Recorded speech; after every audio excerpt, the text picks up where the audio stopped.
Hi, I'm Anthony Costello. I'm a Professor of Global Health and Sustainable Development at University College London, and I'm a paediatrician.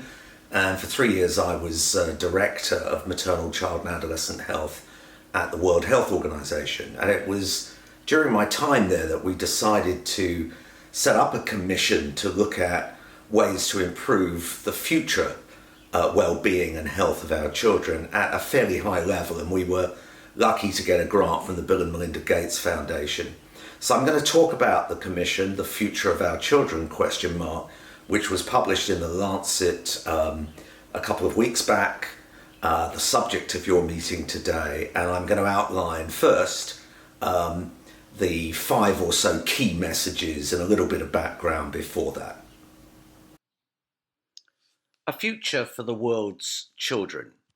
And in our commission, the first thing we did was choose or invite two co-chairs, Helen Clark, former Prime Minister of New Zealand, who needs no introduction, and Awa Sek, a Minister of State from Senegal. And we were absolutely thrilled when they accepted our invitation. The commission has met on three occasions, once in Dakar, Senegal, once in Beirut, and it's a science-led but very multidisciplinary collaboration. And the aim was transformational change. We were not focusing on pneumonia, diarrhea, and biomedical causes, but higher level things to tackle children's well-being worldwide. And we recognise that our house is on fire, as Greta Thunberg so memorably said. And that's the picture on the front page of the Lancet, which comes from southern Australia, and you know better than I the impact of catastrophic bushfires in your country. Now, progress on child-related SDGs has stalled. That is, if it ever really got going. More than 2 billion people live in countries affected by political fragility and conflict, and that's increasingly linked with climate change. Very few countries are reporting good data on child-related indicators, and we're already off track on most of them to achieve targets by 2030. Now, in some ways, children have never had it so good, as Bill Gates would point out, with lower mortality, better education, and the like. But millions of children around the world still suffer from hunger, which has been increasing since 2015, from sickness and violence. And we particularly focused on two massive and emerging threats from the environment and from commerce. Starting with the environment, well, we know from all the different projections, this is one from Nature, that there is a 93% chance that global warming will exceed 4 degrees by the year 2100.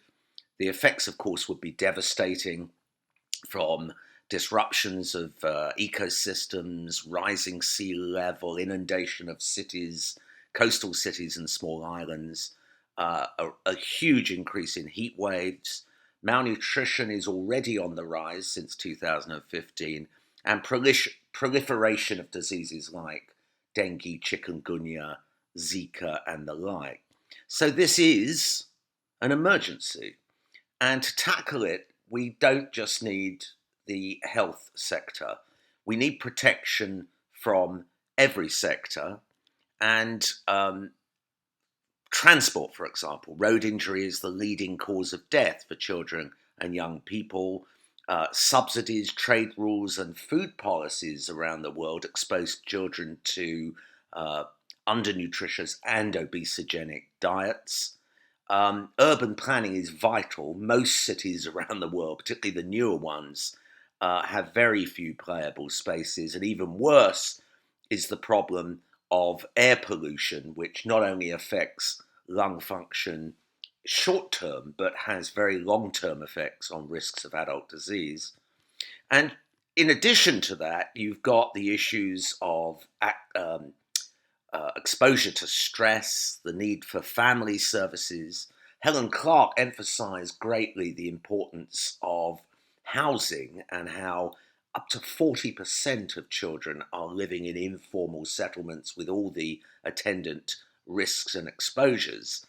And although education access has improved greatly, the quality of education and educational outcomes still leave a lot to be desired, and especially we need to focus much more on the first 1,000 days for early childhood development.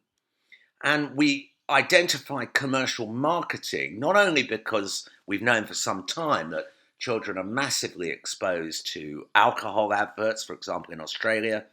Um, 2/3 of children in Brazil, China, India, Nigeria, and Pakistan, by 5 or 6, could identify one cigarette brand. And e-cigarettes are massively advertised, particularly in the United States. But companies are very shrewd. They're using children to influence and promote their products. Gambling is a massive rising problem, with sports almost being taken over by gambling companies. And of course, the big companies like Coke trying to influence teenagers' views on the health impacts of sugar-sweetened beverages. Now, what really shocked me in this commission was here I downloaded a game called My Talking Tom, and this and many other apps like Tinder and Grindr, whatever you use, have been analysed by a Norwegian group just in the last month. And this is played by your 4 or 5-year-olds. It's created by an advertising agency. There are ads all over it. They hoover up all the information from your child, age, gender, location. They send all that information to Facebook, Google, and many other networking advertising groups. And then they send adverts back to the children. And this is the age of surveillance capitalism that we're in. And I was utterly shocked by this, because our children are now just commercial recipients from the age of 4 or 5 onwards. And remember, they're on their phones at least 2 hours a day on average, and 3 hours a day at weekends. Certainly that's the case in the UK. Well, one thing we know is that industry self-regulation clearly doesn't work. From studies all over the world, including Australia, businesses still manage to advertise to children relentlessly, and clearly we need a different regulatory approach. In the Commission, we also spoke to children, underprivileged children in Argentina, Nigeria, Lebanon, and New Zealand. And there were some common themes that their 4 most important valued qualities are family togetherness, clean environments. This shocked me as the parent of 3 children. They don't seem very clean, but anyway. Access to education and culture, and of course the opportunity to play. So we need to give children what they want, mostly, and we need a plan of action.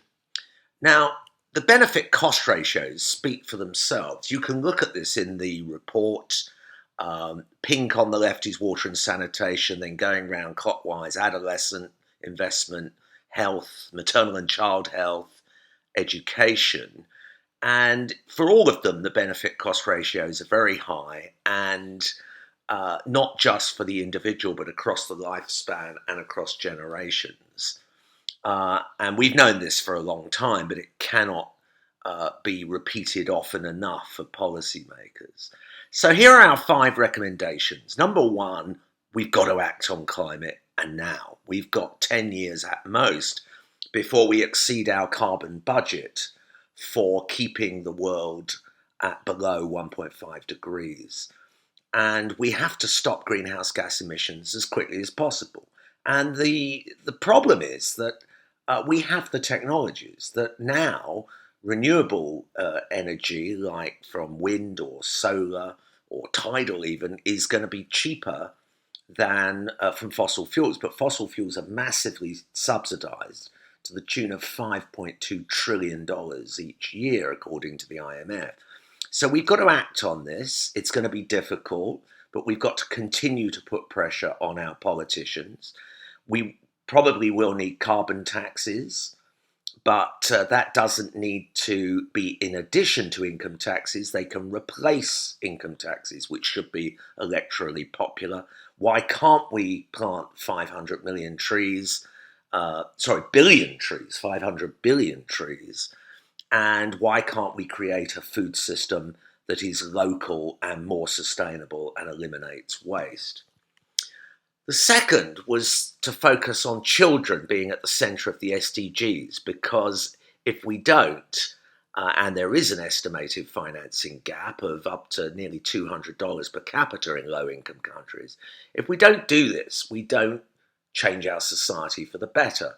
And our Costello had said to me and to the commissioners that she'd spent 10 years in cabinet in Senegal saying to them, look, you don't drive the economy based on the stock market or growth. You drive it on how much you're investing in children, because that's how successful countries develop.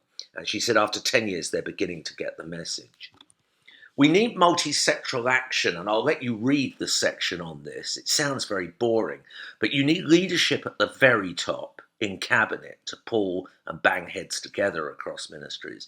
But you also need devolution, because the lower down the chain you go, the more likely people are to know one another and to think across sectors. And we need to involve children in those decisions. Children are very creative, very energetic, and can contribute a lot. Our fourth recommendation was we need to measure and rank progress, and we came up with a child flourishing and futures profile. So on the left there, our child flourishing index was based on SDG indicators of things like, survival, education, growth, exposure to violence, maternal health, and the like. And sure enough, Norway, South Korea, Netherlands were in the top three.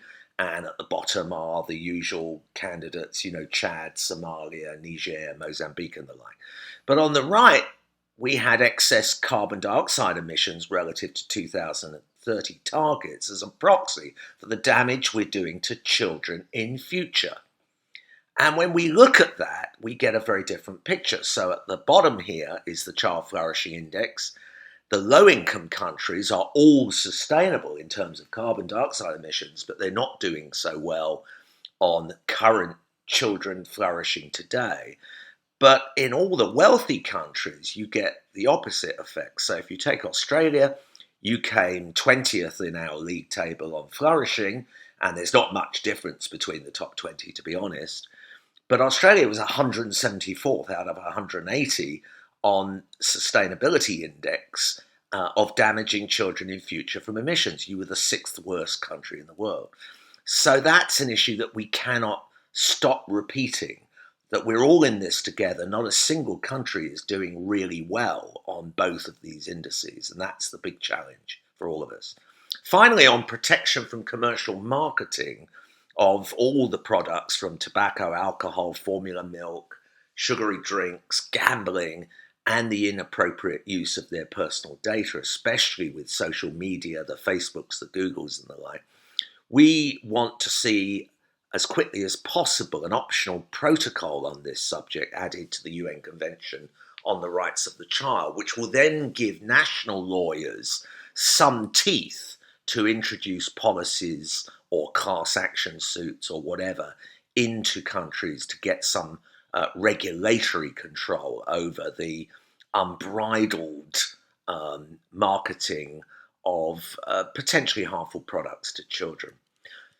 We need a global movement, and I hope you'll be talking about this today in your meeting, to ensure a healthy future for all children. We need collective action from politicians, civil society, international agencies, communities, families, children. We should have added business to that, because that's very important as well. And we hope that you'll read the report. It's a freely downloadable document from the Lancet. It's not that long. It's about 20,000 words, but you can skip through it. And a huge thanks to all the commissioners from all over the world, more than 40 of them. We remember Maharaj Ban, who was a fantastic pediatrician, senior scientist in the Indian administration, advisor to WHO and to the Gates Foundation, who sadly died just a month back. Well, thanks so much for listening. I'm really sorry I can't be with you. I would so love to come to Australia, but with the coronavirus, climate crisis, economic crisis, and aviation crisis, I couldn't really justify it. I hope you have a wonderful meeting today. These are important issues to discuss, and I think you should be inspired by your fellow countryman, the late, great Tony McMichael, who was really the pioneer for all of the ideas expressed in this report around the relationship between the planet, the environment, and our health. So have a great meeting.